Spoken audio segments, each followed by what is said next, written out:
Bismillahirrahmanirrahim. Assalamualaikum warahmatullahi wabarakatuh. Alhamdulillah Rabbil Alamin. Alhamdulillahilladzi anzala as-sakinata fi qulubil mu'minin liyazdadu imanan ma imanihim. Walillahi junudus samawati wal ardh. وكان الله عليما حكيما وصلوات الله وسلامه على هذا النبي الكريم قائد الغر المحجلين إمام المتقين نبينا محمد وعلى آله وصحبه أجمعين أما بعد.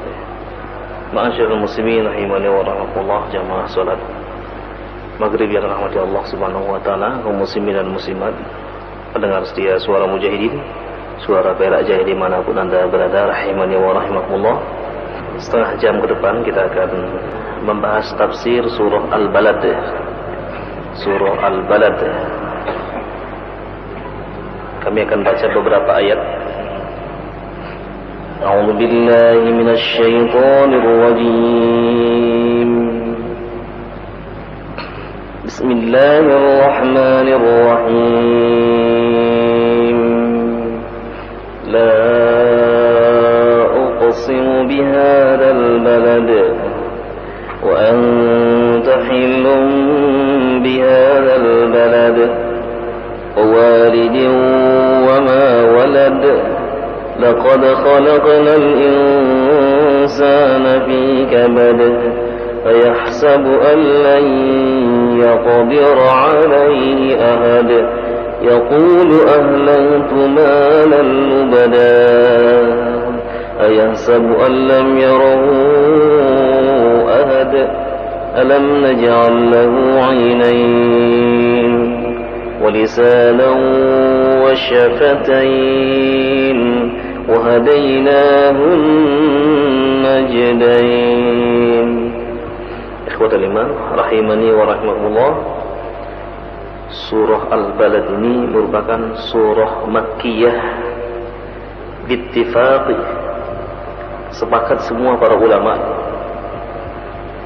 Wahya isyruna ayatan, yang terdiri dari 20 ayat.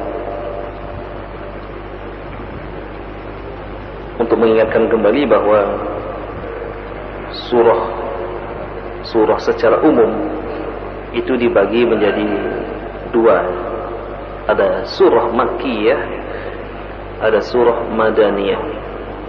Surah Makkiyah ini adalah surah-surah yang diturunkan oleh Allah Subhanahu wa taala kepada Nabi kita Muhammad sallallahu alaihi wasallam sebelum beliau hijrah ke kota Madinah,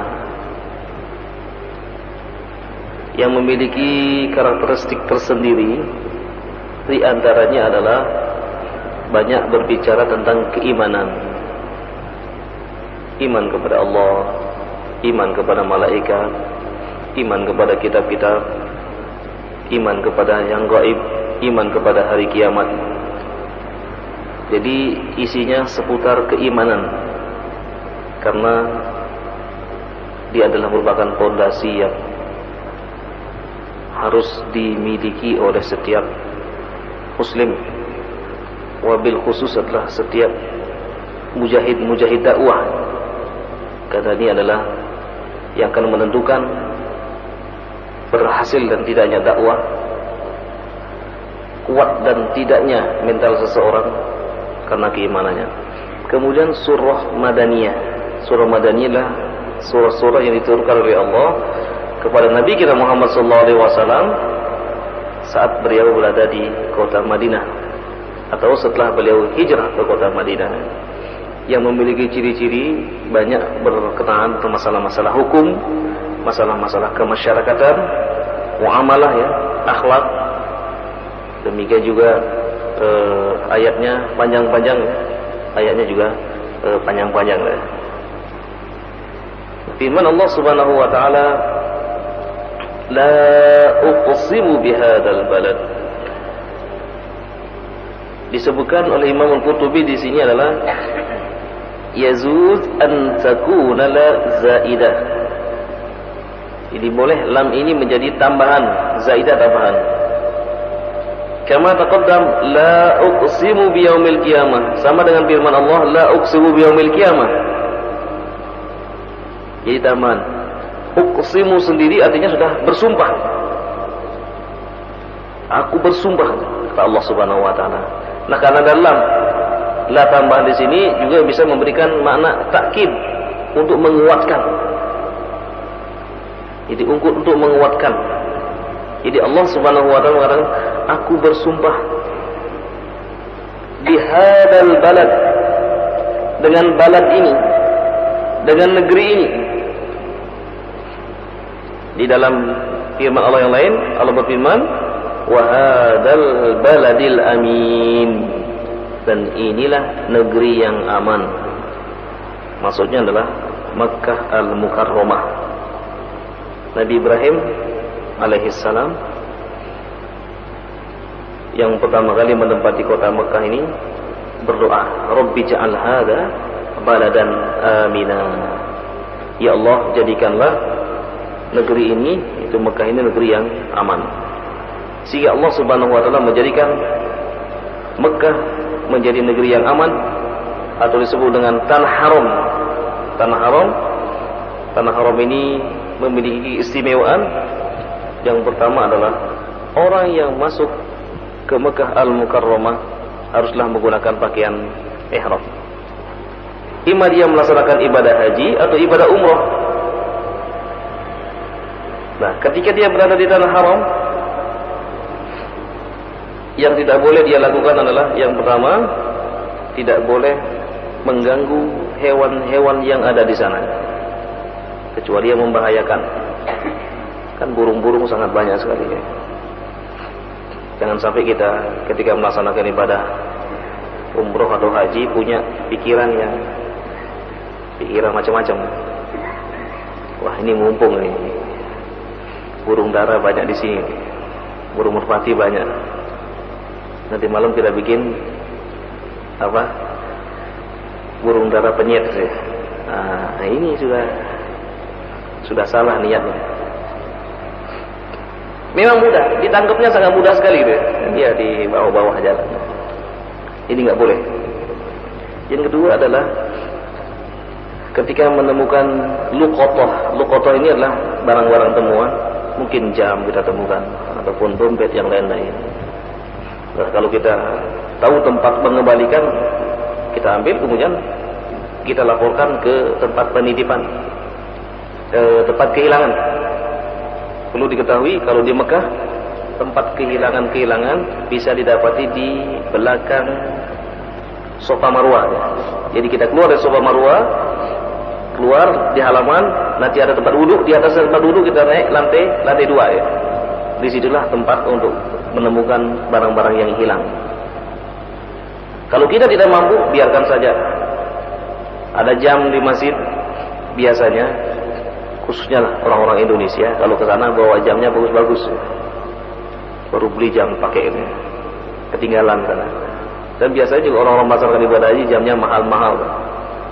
Nah, ketika kita sholat, kita menemukan jam bagus, biarkan saja.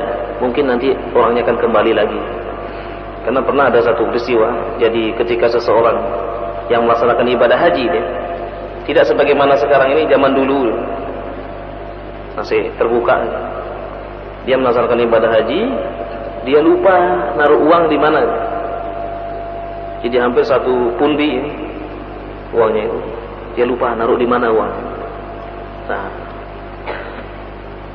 ternyata dia singgah di sebuah warung ya. Nah, dia ketika berbelanja, uangnya ketinggalan di situ. Uangnya ketinggalan di situ ya. Ya mungkin dia sudah lupa. Sampailah dia ke Indonesia, ke negerinya itu ya, tidak disebutkan dari mana negerinya. Dia tidak membeli oleh-oleh apapun. Tapi dia masih ingat, jangan-jangan uang saya ketinggalan di dagang yang pernah saya kunjungi. Kan kadang-kadang kalau kita dalam keadaan panik kita lupa. Tapi kalau sudah dalam keadaan tenang, kita ingat, oh iya, ternyata uang saya di sana. Nah, tahun depan dia berangkat lagi dia. Tahun depan dia berangkat lagi, dia coba menanyakan kepada dagang yang dia kunjungi dulu, apakah Anda dulu pernah menemukan uang saya satu, barangkali di sini. Oh, dia mengatakan, iya, saya simpan uangnya karena gitu. Insyaallah. Jadi setahun masih ada uangnya. Kalau sudah 2 tahun tidak ada yang mengakui, maka diimpakkan saja dia. Kalau tidak ada yang mengaku. Kira-kira kalau di Indonesia itu berapa tahun, Pak? Ketinggalan berapa? Enggak sampai zaman, Pak ya? Menit 1 menit, sudah hilang. HP hilang langsung diganti dia. Kami pernah membawa seorang jamaah, seorang militer, kehilangan HP 2 kali. Malam 27 Ramadan, sangat ramai sekali di Madinah. Entah dia jatuh bagaimana. Kemudian kami mencoba untuk melaporkan ke tempat kehilangan. Kalau Masjid Nabawi, tempatnya ada di sebelah timur, dekat Baqi, jadi tapi masih dalam masjid. Di sebelah timur, masih di lantai 2, di situ ada tempat-tempat kehilangan. Kita coba melaporkan, kemudian dia mengatakan nanti coba maghrib ke sini atau isya. Maghrib kita ke sana, kemudian HP-nya ada gitu ya. Ditanya, apakah ini HP yang Anda cari? Saya katakan, itu bukan HP saya, HP jamaah. Kalau begitu panggil aja dia ke sini. Kemudian kita ajak ke sana. Dia bilang, Mas, saya bayar berapa? Saya bilang, kalau Bapak berani bayar sini, Bapak nggak pulang nanti. Bapak dikirain menyuap nanti. Bapak nanti kalau ditanya, apakah ini HP Bapak, kemudian suruh hidupkan saja. Kalau bisa ya sudah, itu HP Bapak. Tinggal nanti tangan. Benar, ketika itu dia hidupkan HP-nya. Apakah ini HP Anda? Iya. Dihidupkan, cocok ya sudah. Tinggal tangan aja. Selesai, tidak ada membayar. Suatu saat juga kita ketinggalan HP di taksi ini. Sore baru ingat, wah, taksi HP kita hilang ini. Kita coba menghubungi. Kemudian orangnya nggak berani ngangkat, kemudian baru diangkat. Kita katakan, siapa ini? Anda di mana? Oh, saya sekarang ini berada di sini. Saya takut sekali HP ini saya tidak berani menyentuhnya karena itu barang haram bagi saya, katanya. Kemudian kita janjian di mana kita ketemu, dengan izin Allah Subhanahu wa taala, kita ketemu dan dikembalikan. Kalau di Indonesia tidak akan pernah terjadi. Inilah hukum tanah haram ya. Mereka takut sekali mengambil barang yang bukan haknya gitu. Karena sedikit saja kita memasukkan barang-barang yang haram ya, kita jual kemudian hasilnya kita makan, nauzubillah min dzalik. Daging yang tumbuh daging-daging yang haram, kata Rasulullah, fannaru aula bihi. Neraka lebih utama bagi mereka-mereka yang suka memakan makanan yang haram. Tapi ikhwatal iman, rahimani wa rahimakumullah. Jadi Allah Subhanahu wa taala bersumpah dengan nama ini, hadzal balad, memiliki satu perkara yang sangat rahasia. Atau sangat penting sekali. La uqsimu bihadzal balad. Jadi aku bersumpah dengan negeri ini, Mekah ini. Jadi Allah Subhanahu wa taala bersumpah dengan nama makhluknya. Sekali lagi sebagaimana tadi, karena memiliki sirrun minal asrar, memiliki rahasia-rahasia. Di antaranya tadi ya. Kemudian yang kedua adalah Mekah Al-Mukarramah adalah akan senantiasa dikunjungi oleh seluruh umat manusia, seluruh umat Islam dimanapun dia berada. Sehingga ini membuat Abraha menjadi iri dia. Jadi kemudian Abraha membuat sebuah sesembahan yang lebih mewah daripada Ka'bah, dengan harapan mereka orang-orang yang datang ke Mekah bisa teralihkan perhatiannya ke Yaman. Abraha ini di Yaman ya. Dia bangun sangat mewah sekali, terbuat dari emas. Kemudian begitu datang musim haji, dia tanya kepada menterinya, ya wazir, ainal hujaj? Loh, mana jemaah-jemaah haji itu? Kok mereka tidak datang ke sini? Apa jawaban wazirnya pada menterinya? Ya Maulana, inna lil ka'bati laha sya'nun 'azimun inda qulubin nas.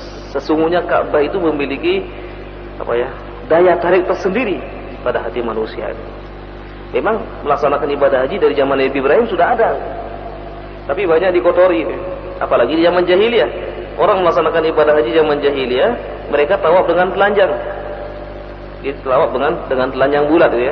Di Ka'bah ini sebuah penghinaan. Nah, Ketika itulah kemudian Abraha menunggu dan menunggu, ya barangkali kita tunggu biar sampai pertengahan musim haji. Kan orang melaksanakan ibadah haji biasanya mulai bulan Syawal, Zulqa'dah, Zulhijjah, bulan Muharram mereka pulang. Kalau dari negeri kita biasanya berangkat melaksanakan haji mulai dari bulan Rajab, ya. Rajab, Sya'ban, Ramadan, Syawal, Zulqa'dah, Zulhijjah, kemudian Muharram baru pulang. Perjalanan 17 hari, ya. Dari Indonesia dengan menggunakan kapal laut, ya. Nah, kemudian Abraha marah, ya. Dia mengatakan wallahi, dia juga mengatakan demi Allah, gitu ya. Padahal dia sendiri mengatakan, Tuhan, saya akan hancurkan Ka'bah itu. Kemudian berjalanlah Abraha menuju ke Makkah Al-Mukarramah. Begitu menginjak tanah suci, tanah haram, ya, tidak sampai Abraha melihat Ka'bah, ya. Baru sampai di Muzdalifah. Antara Muzdalifah dengan Mina itu ada namanya Wadi Muhassir. Wadi Muhassir, di situlah Abraha diazab oleh Allah Subhanahu wa taala. Belum bisa mendekati Mekah, Ka'bah dia.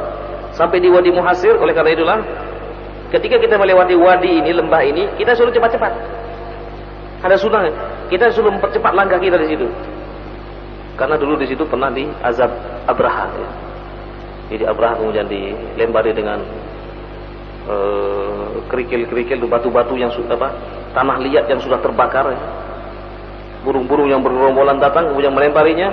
Tentaranya habis semua kecuali Abraha berhasil melarikan diri dan pulang sampai ke negeri Yaman. Tetapi dalam keadaan yang sangat mengenaskan. Ini sebagai pelajaran bagi mereka-mereka yang menghina Ka'bah.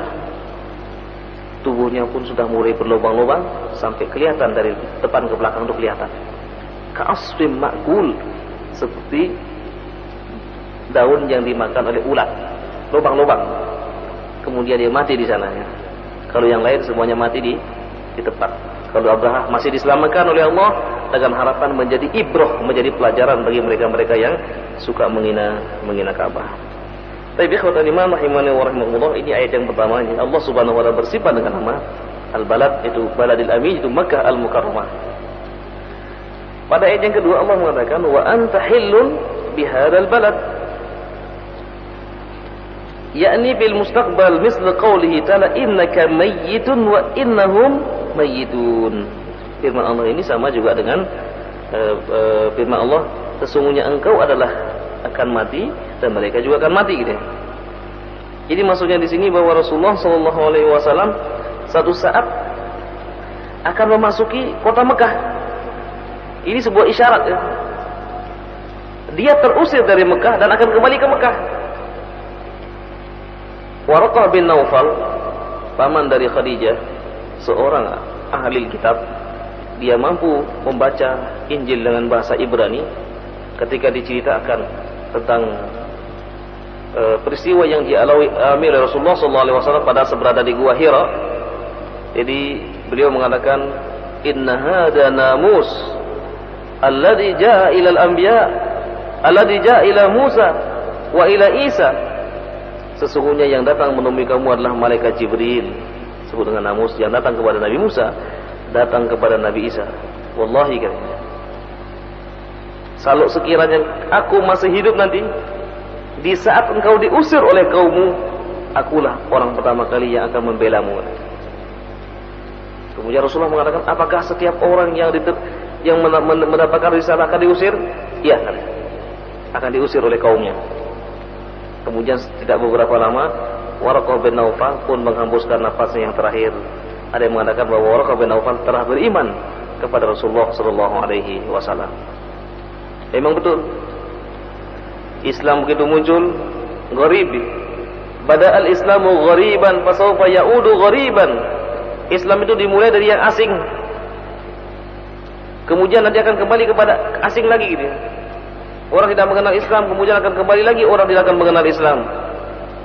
Hatta la yabqa fi hadhihi dunya illa syiraru khalqillahi ala wajhil ard summa yaqumul qiyamah. Sampai tidak tersisa di dunia ini kecuali orang-orang yang jelek saja, orang-orang kafir yang tersedia di sini.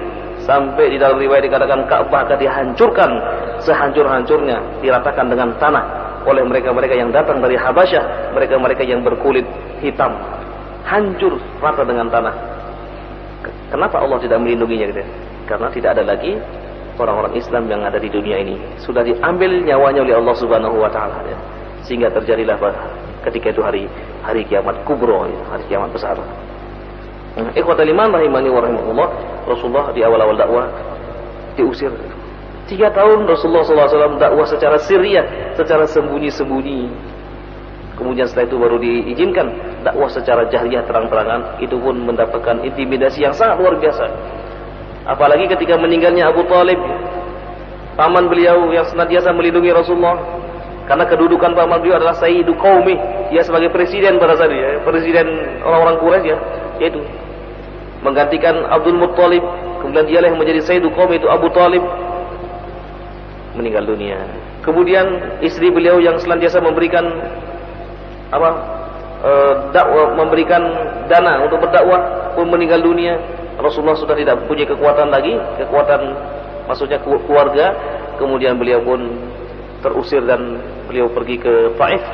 Tetapi di Taif justru mendapatkan lemparan-lemparan sampai kaki beliau pun berdarah ya. Jadi dilempar oleh orang-orang kafir pada saat itu. Kemudian Rasulullah SAW pun di tahun yang ke-10 Hijri, ke-10 kenabian, dihibur oleh Allah Subhanahu wa taala. Beliau didatangi oleh malaikat, kemudian di Isra dan di Mi'rajkan oleh Allah Subhanahu wa taala. Dari Isra dan Mi'raj ini adalah terjadi setelah Khadijah meninggal, demikian juga pamannya Abu Talib. Ini sebagai tasliyah, sebagai hiburan bagi Nabi Muhammad SAW karena telah mengalami berbagai macam peristiwa-peristiwa, sehingga Rasulullah pun diisrakan menuju ke Baitul Maqdis, kemudian dari Baitul Maqdis diimi'rajkan ke Sidratil Muntaha yang belum pernah dialami oleh nabi-nabi yang terdahulu. Disitulah Rasulullah SAW kemudian menerima perintah untuk melaksanakan ibadah sholat 5 kali sehari semalam. Tapi ikhwatan iman rahimani wa rahimakumullah, jadi wa anta hillum bihadzal balad ini merupakan sebuah isyarat bahwa Nabi nanti akan kembali ke Mekah. Oleh karena itulah pada saat Nabi SAW melaksanakan ibadah umroh pada tahun ke-6 Hijriah ya. Jadi beliau umroh dulu baru haji ya. Pada tahun ke-6 Hijriah dihadang di Hudaybiyah, tidak boleh kembali ke Mekah. Jadi sampai di situ Rasulullah SAW dan para sahabatnya bertahalul, kembali lagi ke Madinah. Kita bayangkan sudah hampir sampai di Mekah, disuruh kembali lagi.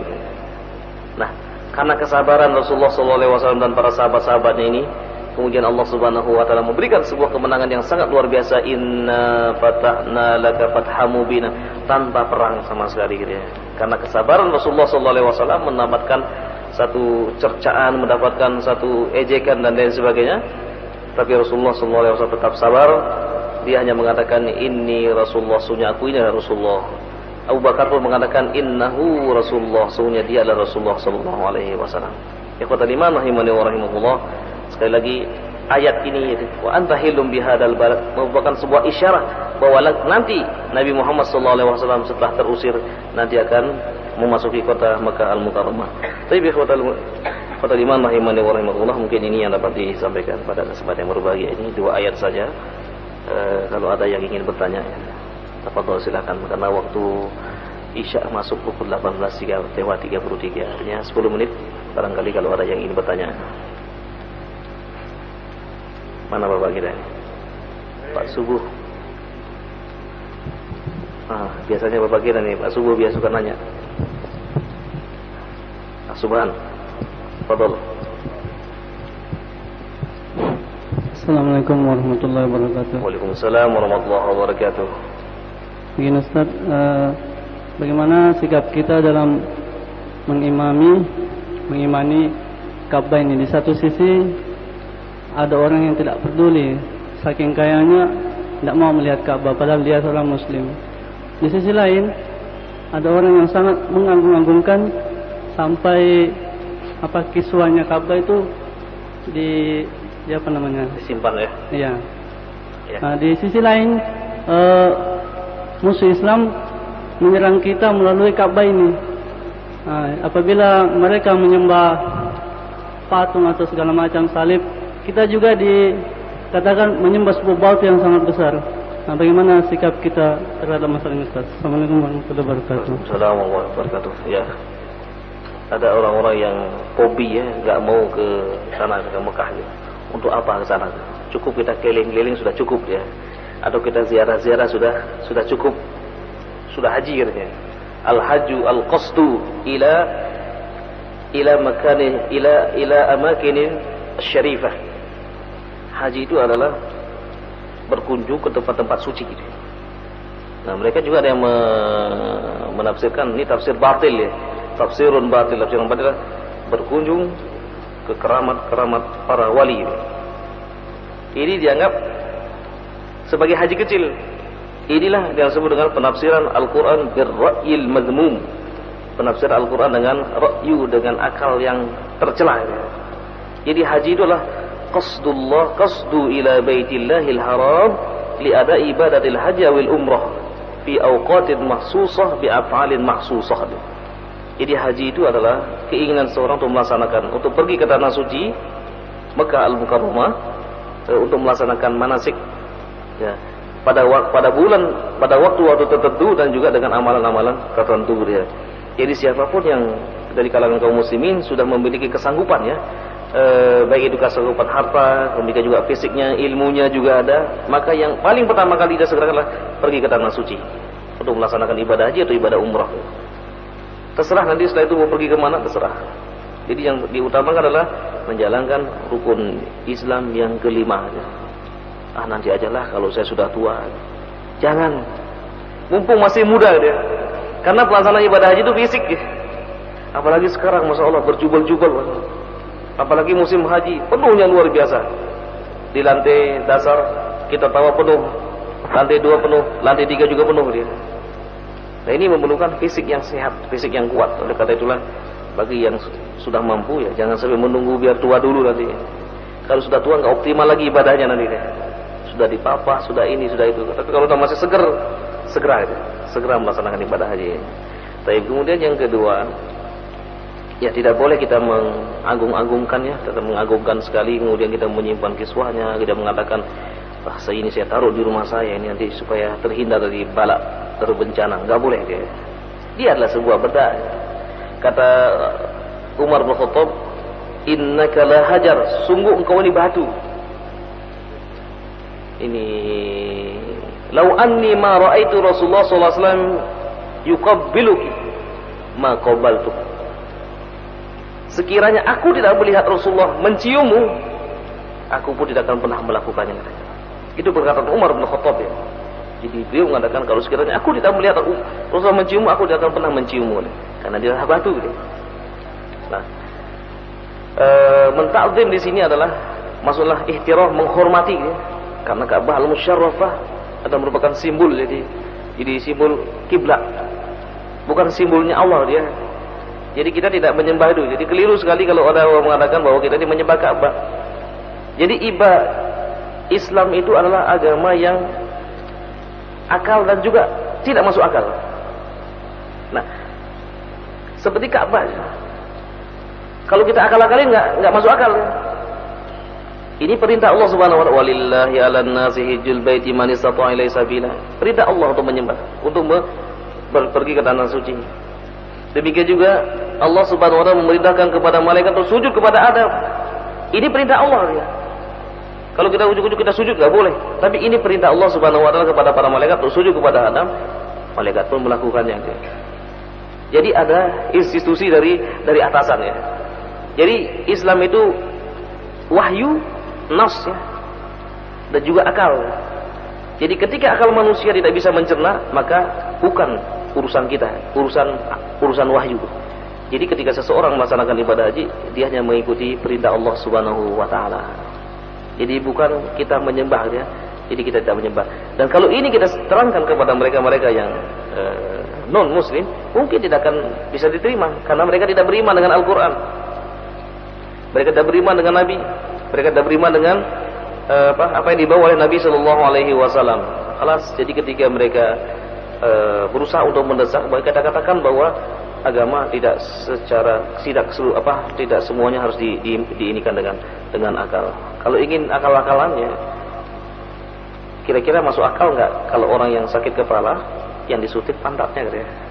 Mereka mengatakan kenapa kok orang Islam itu orang yang kentut kok pantatnya kok yang diusap mukanya gitu ya, yang dibasuh mukanya gitu ya.